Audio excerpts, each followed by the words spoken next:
fans, wherever you may be, welcome back for another edition of the Seahawks Playbook podcast.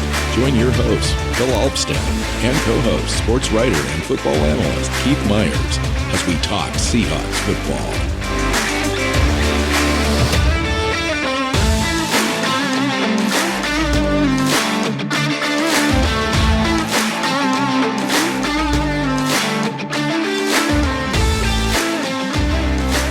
Hey, Seahawks fans. Welcome back to another edition of the Seahawks Playbook podcast. I'm your host, Bill Alvstad, sitting down with co-host Keith Myers. We're here in our midweek show, approaching week 10 of the NFL season. The Seahawks sit at 6-3.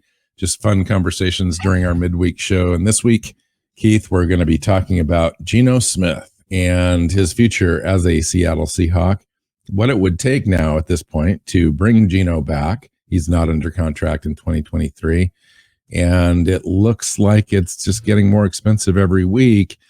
And so let's ferret out some of these strategies. It's like there's the strategy of signing him mid-season now to a contract. There's the waiting until the very end. There's allowing him to compete out in the open marketplace and see where his numbers lie out there in free agency.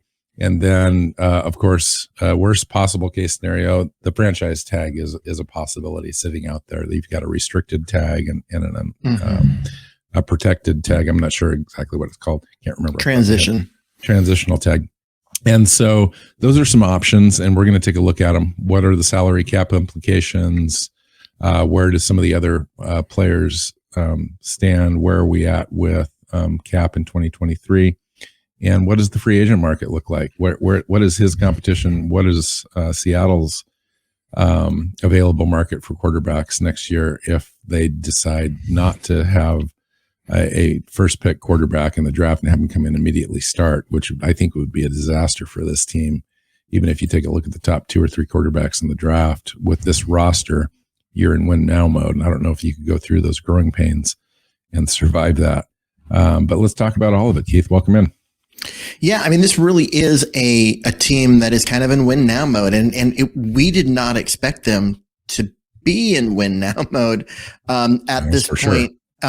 In this, retooling after moving on from Russell Wilson, but the defense is showing that it is, a legit championship caliber defense. We know that they've got the top 2 receivers. They've got a good running game. They've got both the rookie offensive tackles have emerged as, Pro Bowl caliber players here in year 1. Franchise running back. Yeah. I mean, and we 3 tight ends that are all under contract for next year too, that have all been, legit options in the passing game. So this is a team that has talent. Now it's not a perfect roster. There's some spots where they could add some extra help, but they've also got 5 picks in the top 75 to do that. And that's a lot of picks early in the draft to go get some really good players to fill in some of those holes. Yeah. One player you didn't mention was Geno Smith. And that whole list that you just listed off is a franchise quarterback. And we didn't know we had a franchise quarterback 8 weeks ago. This just happened. I mean, we're literally on the fly now, changing expectations, changing the way that the franchise is moving forward with its roster. Having this turn of events, while completely unexpected, has shifted the entire perspective of John Schneider and Pete Carroll and the team going forward. And so adjustments need to be made, I believe, not only in the way we're evaluating the draft, but now free agency and how we manage the salary cap. Now, we just left a big contract with Russell Wilson. In fact, we're still paying for that. There's a $26 million dead money cap hit on the cap right now as we speak. It's going to go away in the offseason. We've got about $50 million roughly of overall cap. That's going to come down a little bit. It's restricted in the way that they can use that. We're talking about $32 million. They could generate another probably $15 million by adjusting some contracts, cutting players, etc. So let's just start the conversation where you want to start it. What are the expectations now for this team and Geno Smith? Well, I think at this point, you're looking at a team that, came into this season, with looking at possibly having, a top 4, top 5 pick and going and getting their franchise quarterback. And Geno has just outperformed every possible expectation to the point where this team, they look like they're going to be a playoff team. They're going to be picking in the later parts of the draft in the first round, and you're not going to get a quarterback there. Now they do have the other pick from Denver, and if Denver continues to lose, they might end up in position to, get a quarterback and that kind of stuff. But that, I think, needs to be the secondary play. The primary play's got to be to bring Geno Smith back, given how well he's played. I agree. And you go out and take a look at the free agents available in the quarterback market next year, and some of these are going to come off the board because teams are going to try to re-sign them. You've got Tom Brady, Baker Mayfield, Sam Darnold, Jimmy Garoppolo, Teddy Bridgewater, Daniel Jones. The list goes on. Geno Smith is on this list as well, Andy Dalton, etc. Drew Lock, Lamar Jackson being probably the most prominent guy other than Tom Brady. Yeah, Lamar Jackson. Well, Lamar Jackson won't be changing teams unless they decide to trade him for 800 first-round picks, because that's what it'll take to get him. He'll be at worst franchise tag. Right, but I guess my point is going to be Geno Smith is one of the premier names on this list. So I don't know if he is viewed that way outside of Seattle still. I think teams are going to look at him and the fact that he's 33, and he's played great. He'll be 33 next year. When we're talking about free agency for next year, he'll be 33. He's had one good year in his entire career. It happened to be this year. I think he's got a lot more value to the Seahawks than he does to anyone else. And you look at the other teams, like what team out there that needs a quarterback and isn't in position to draft one is going to want to spend money on a 33-year-old Geno Smith. I mean, Jimmy Garoppolo is also out there. I don't know that there's going to be a market of teams, falling over themselves to pay him $30 million a year.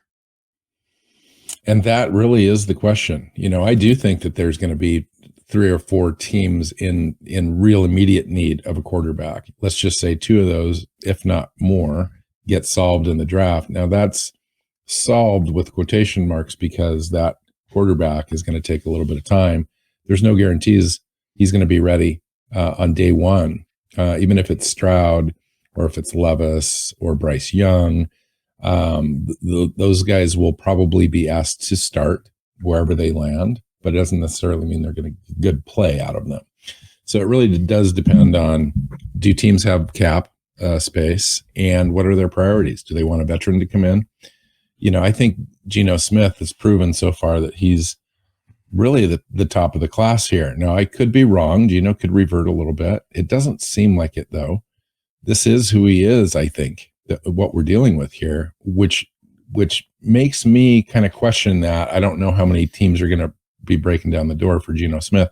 I think there's probably going to be more than one, and that's all it takes. But who I want to say who, because right now, if you look at the draft order, right, the Texans and Panthers are the teams that need quarterbacks the most out of anybody in the NFL, and they're currently set up to pick 1 and 2 in the draft. So they're going to get their choice of, Stroud, Levis, and Young. The Raiders might, but they're probably a year early to do that because of the contract they gave Carr. They pick 3rd. The Steelers pick 4th. So do you really think the Lions, which have been, dealing with the Jared Goff experience for the last couple of years, are going to pay Geno Smith?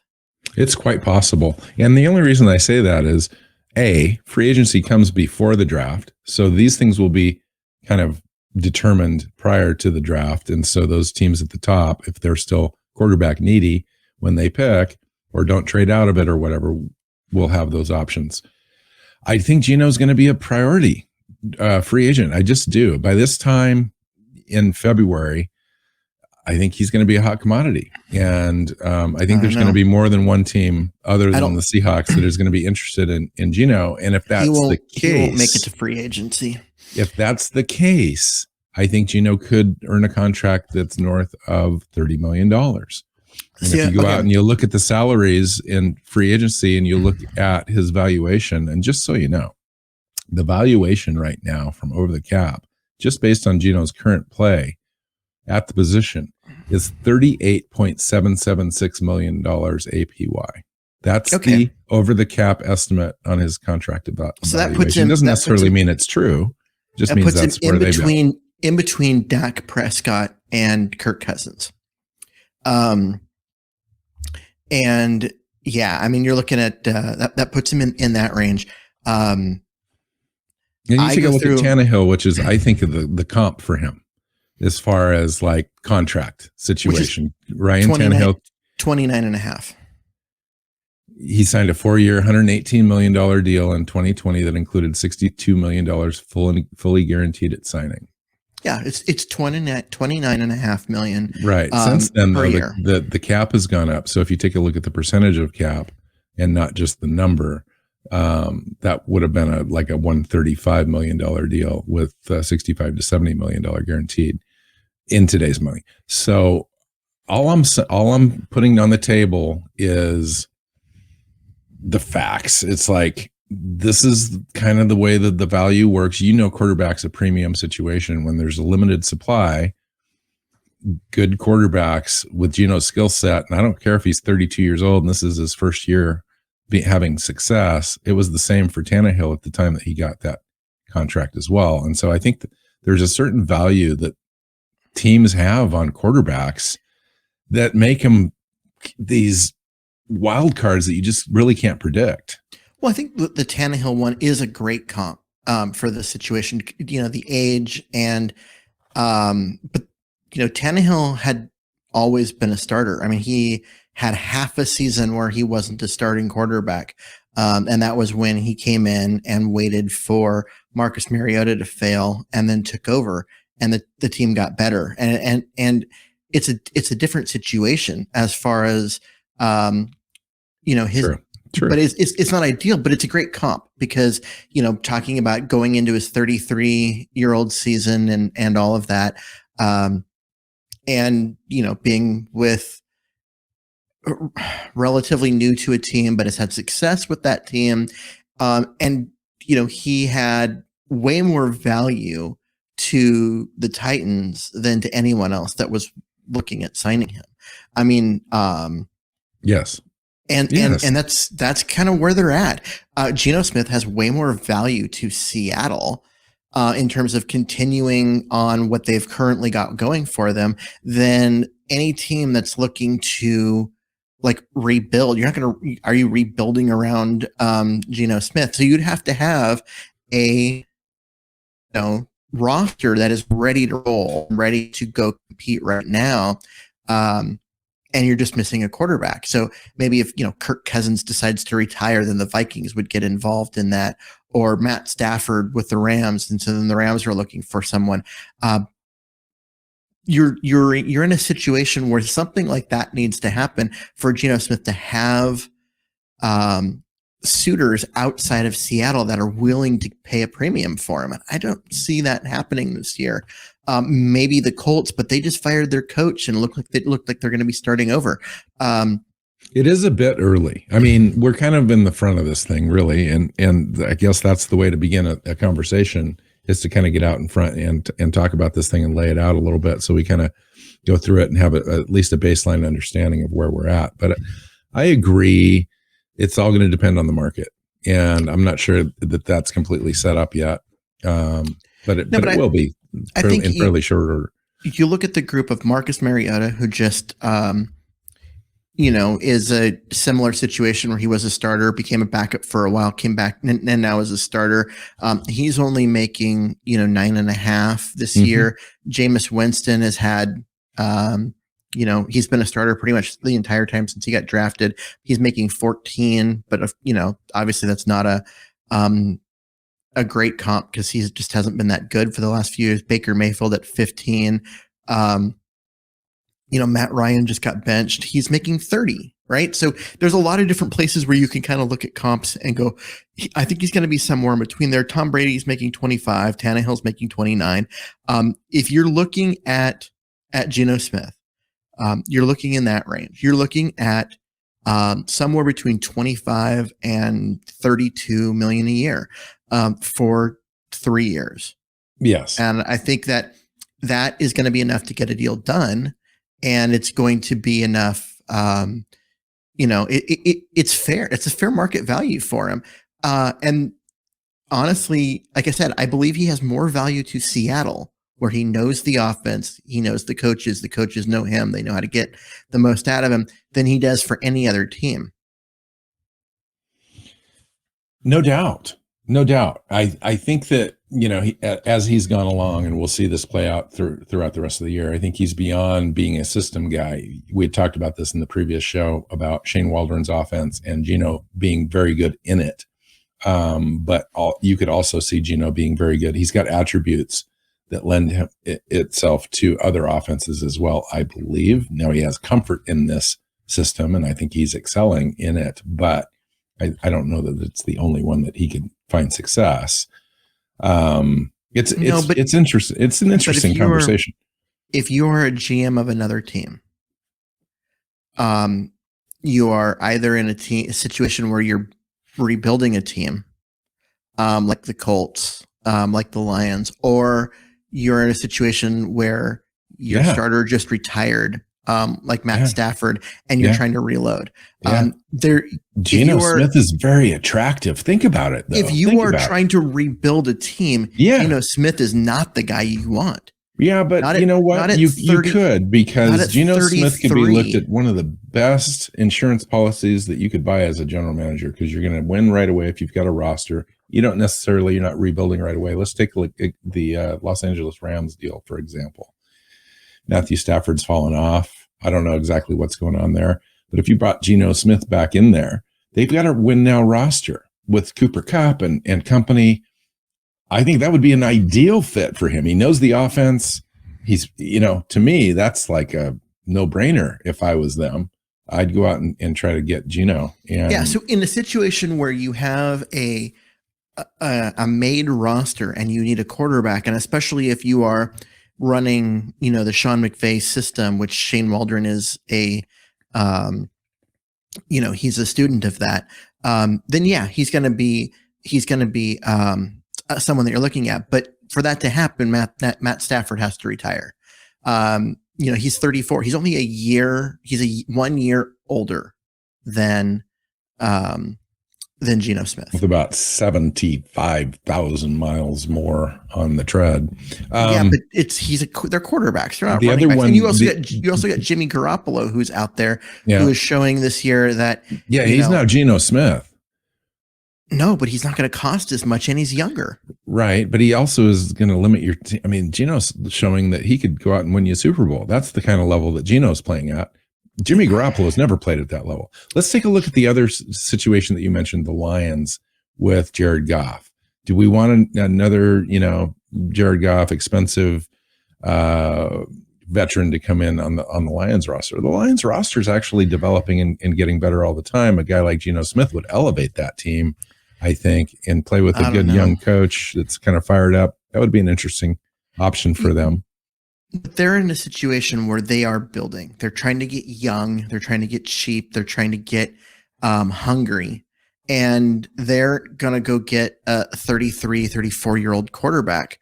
If they do anything that moves them on from Jared Goff, it's going to be for a Marcus Stroud. Yeah, but we've seen teams like Justin Fields and the Chicago Bears, try to go that route too, and it's painful. I don't know. Depending on if your roster is ready for it.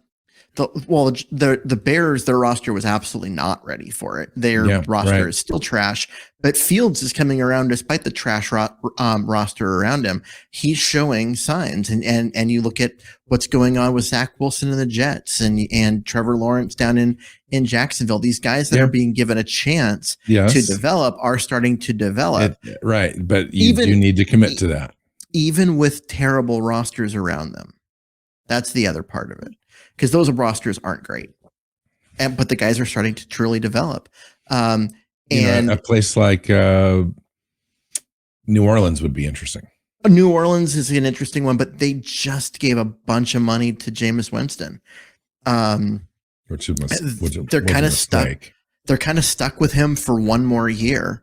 And so I mean, they can void out and get out of the 2024 year. But they still have one more year with him where they're kind of stuck. Atlanta, and so I don't see them. Marcus Mariota, and they don't. I mean, they're doing Falcons, pretty good. Yeah, they're doing pretty good there. Yeah, interesting. I mean, let's focus back on Seattle. So Seattle to me needs Geno Smith just as much as Geno needs him. And the reason for that is they're just so successful right now. Like this team is just going off like unprecedented as far as having a quarterback in this situation. They're paying him $3.5 million plus incentives. He can get up to $7 million. For a quarterback like that to come in without having any prior success and then all of a sudden just being successful, and now this roster is developing. We're starting 3 rookies on offense, starting 3 rookies on defense. We're going up against a team at the Buccaneers in Germany on Sunday. They're not starting a single rookie on their entire team. And so have six rookies starting, and they're seeing success. I mean, the future is just amazing for Seattle. Really. Yeah, and so now you want Geno. You do, and that's part of what I'm trying to say is, as I think the Seahawks aren't going to risk this. They're not going to. He will not test the market. He will either be franchise tagged or they will sign him. But they're going to do everything they can to sign him ahead of it, because the franchise tag is like $42 million for next year, and they don't want to. They don't want to pay that because that becomes the bottom end of what the negotiations are. So they're going to be trying to get this done. Either before the end of the season or just after. They're going to be looking at, they're going to say 25. Geno's agent's going to come back with 33, and they're going to find an answer in there somewhere about 30, 31, and everyone's going to go away happy, and he won't make it to March 1st. So the non-exclusive tag for franchising is $31 million in 2023. The non-exclusive tag means that other teams can. Okay. That's true. It's the average of the top 10. I was thinking the exclusive tag, because that's the average of the top 5. The exclusive tag is close to $45 million. Yeah, it's like 42, which they don't want to pay, and Geno's not worth it. The non-exclusive tag, if someone were to sign him, that's when you get your 2 first-round draft picks from that team. Right. Which I mean, that'd be a rough year, I think. But Seattle has shown that they can find quarterbacks with this current regime, so it'd be interesting. Would you take 2 first-round draft picks for Geno Smith? It depends on the draft. We'd have 4 first-round draft picks. I don't think you would get 1 in the 23 and 1 in the 4. So you'd have 3 first-round draft picks this year and 2 the following year, which is more than enough to move up and get whatever quarterback you want. Yes. If you want Stroud, you'll be able to, whoever's sitting at 1, you've got enough ammunition to make them move. It may take a lot of that, but you can go get the guy you want. If you want Levis, you don't have to go up quite as far.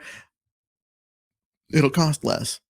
And especially if the Broncos keep losing and you end up with the 7th overall pick, you're only moving up 4 spots. Would you leverage your 2023 season, knowing that you have a roster built around a competent quarterback, to trade away Geno Smith for a young quarterback out of this? Okay, I am not talking about trading him away. I'm saying because if you give him the non-exclusive and he signs with another team, you are given the draft compensation from that team. There's no trade involved.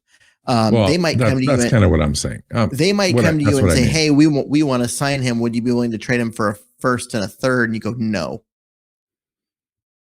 But if they, honestly, look at what the draft has done to this team in 1 year. I know. when they actually had draft picks that weren't, at the bottom end of the first round or no first round pick whatsoever. You go in with 3 first round picks and you have the ability to get a guy like Levis. I mean, when the Seahawks took Wilson, yeah, it took a half a season for him to figure it out. But by the end of the year, they were beating teams by 50 against Buffalo and Arizona.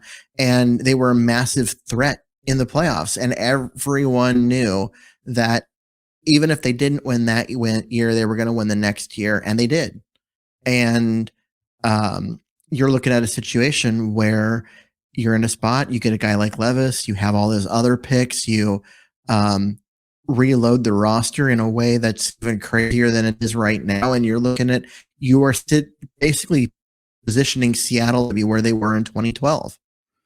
And who would sign up for that? Well, I mean, you'd have a big, huge hole to fill, and with an unknown going into a season and a roster that's ready to go. That's hard to do. I mean, that takes balls. I mean, I don't know. You try to maybe go get Jimmy Garoppolo and then draft Stroud or Levis or whatever, but you're gonna have to have a really decent fallback plan. I mean, Drew Lock's not going to be on the roster probably next year. No. And so I don't know. It's an interesting strategy. Here's what I think is going to happen. I think in sometime after the Seahawks exit the season, whether that's right after the season or the playoffs or whatever, however far they get, I would expect a quick negotiation and a contract to be presented to Geno Smith. Oh, absolutely. Similar to the way Michael Bennett was signed after the Super Bowl. I think he signed a 3-year deal right after the Super Bowl. So yeah, and they got to that quickly because they had so many guys that were going to be up for free agency, and you've only got one franchise tag. So what you're looking at with Seattle is they know they've got that non-exclusive tag at like 31, or what did you say it was? 31. And so you can go in and say, like, look, we want you to be here. We're giving you a 3-year deal. We can franchise tag you for 31, or you can sign this deal with all this guaranteed money and for 3 years. And you can be 30. Our quarterback and lead us to the promised land and have a chance to go win a Super Bowl. Right. And Geno Smith is going to be like, okay, because he knows, because in the end, he knows that if he says no, they're going to franchise tag him. He's going to play for that number because no team is going to give him a massive contract and give up 2 first-round picks for him. Yes. That's not going to happen. That's why I think the exclusive tag could be in play for Seattle. I don't. No, because as a way to negotiate, have it be real if they can't reach terms. The exclusive tag is 40. Or not 42? Exclusive, the non-exclusive. The non-exclusive tag is sorry. Yeah, that's the play. Is you go to him and say, we've got this. Here's the number, what it's going to be. No one's going to give up 2 first-round picks to sign you, and give you more than this. Can we just be done with this already? And honestly, Geno Smith is making $3.5 million with $3.5 million in incentives. He's going to go to be making 30 next year. Yeah, right. Yeah. Honestly, do you expect him to say no? Well, I do expect him to feel this market out. I mean, he's playing out of his mind right now. He's earned it. And so he's going to take the opportunity and the time to do due diligence. And I would too. His agent will do what his agent does, and that's his job. And his agent's going to tell him to shut up and take the deal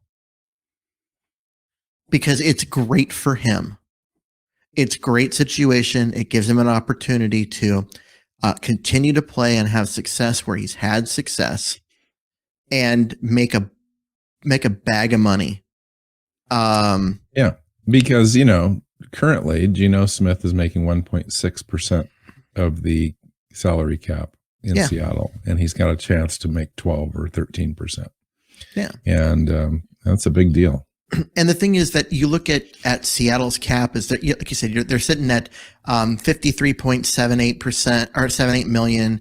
Geno's going to eat up 30 of that for next year. And you're like, oh, that's, lives in with 23, and a lot of that, there's other things like there's draft liabilities, and that's only 30 some players overall, 33. And so you're like, maybe they can't afford that. Yeah, they can, because you look at this roster and you go, okay, you look at the post June 1st situation with Jamal Adams. Yeah, you can get $11 million in cap savings by using the post June 1 designation on him, and you end up getting out from underneath what's a bad contract, because the guy who replaced him has been better.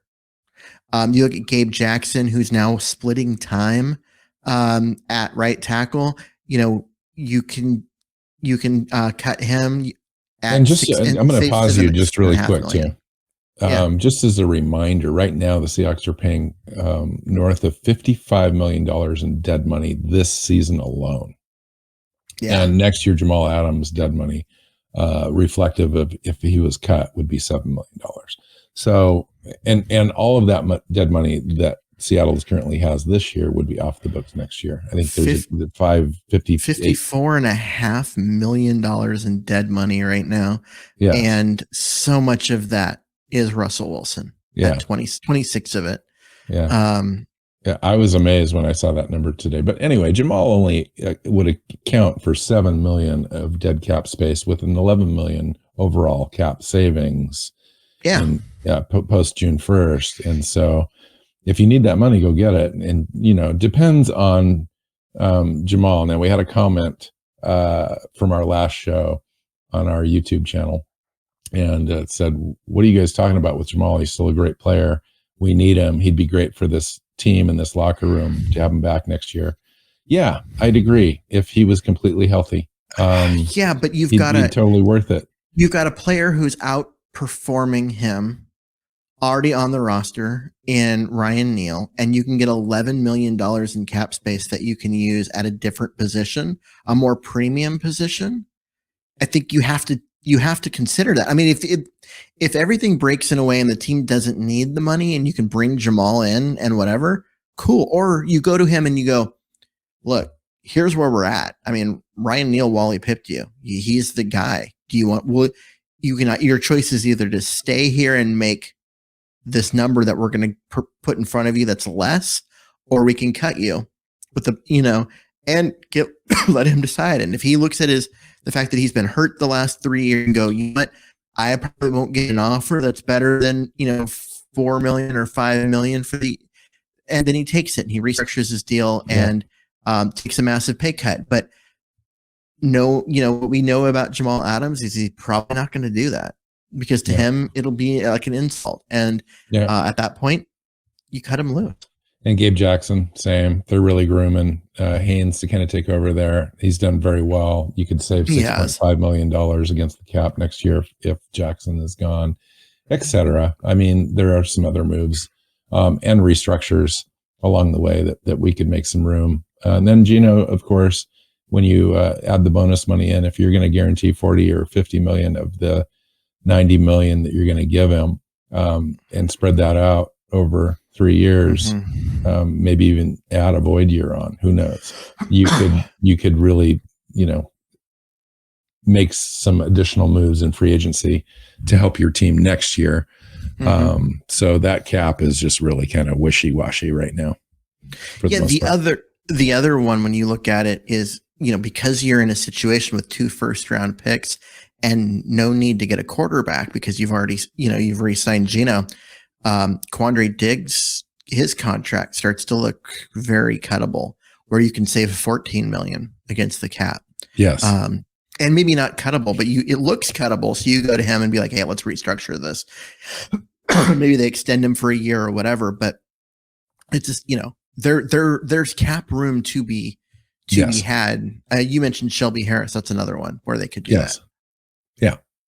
Yeah. And Uchenna Nwasu is a player that's probably earned a even larger paycheck. But if you wanted to renegotiate with him, he's under contract for next year and then a free agent in 2024. Oh yeah, you could extend him for 3 or 4 years, and you extend him and you can pull some money there. So there's some opportunities. Yeah, interesting. So give me a prediction. Such a great addition to that defense. And it was totally kind of like an under the radar signing, at least nationally. True. And he's right up there with the league leaders, especially in NFC. At 7 sacks right now, 7.5. And it's more than just the 7 sacks. He's been good in a lot of different ways, getting pressure on the quarterback even when he doesn't get home. He's chasing had a lot of tackles, chasing guys down. Yeah, he's been a fantastic addition to this defense. So Geno's 32. He's going to be 33. Seahawks are going to give him a contract. I don't think they're going to let him get out of the building. Really, it's going to happen. It'll happen. So tell me, what's it look like? 3 years, 4 years, 2 years?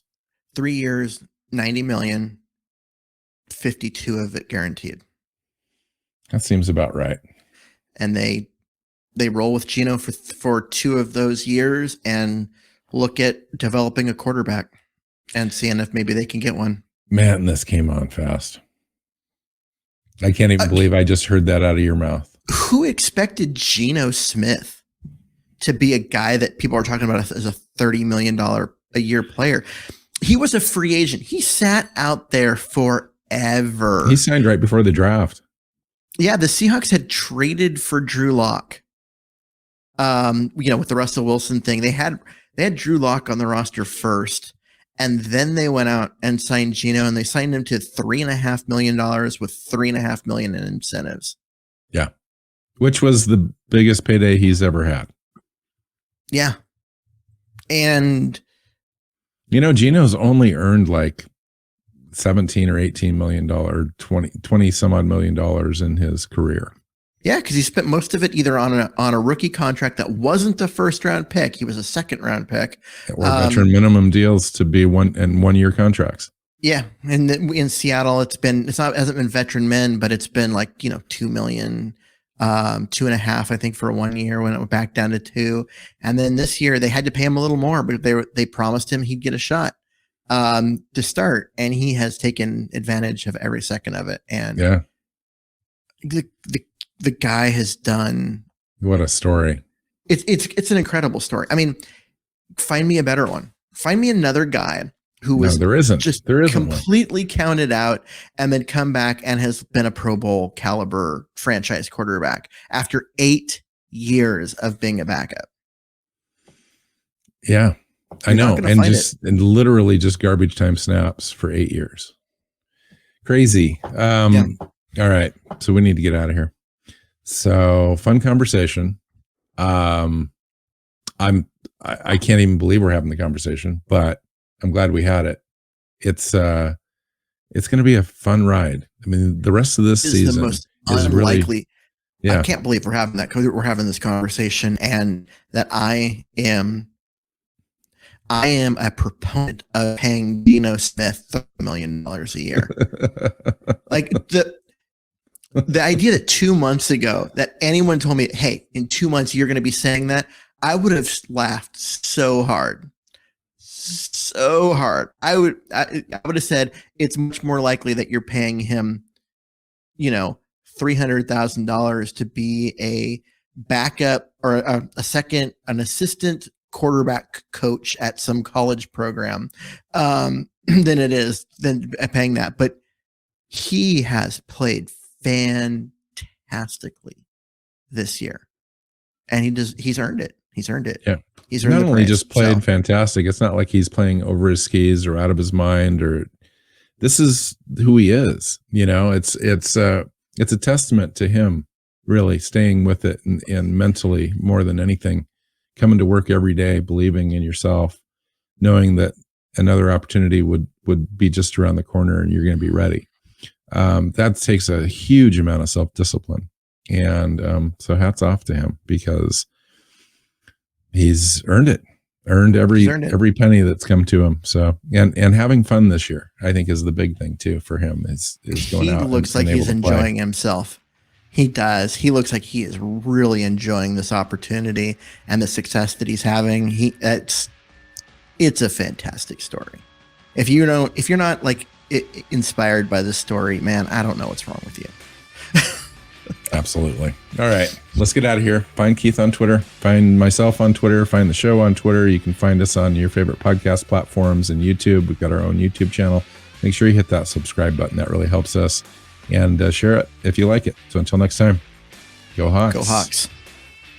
Seahawks Playbook podcast listeners, thanks for joining us for another edition of the show. You can find us on Twitter. Bill is at NWSeahawk. Keith is at Myers NFL. And the show is at Hawks Playbook. You can listen and subscribe to the show at SeahawksPlaybook.com.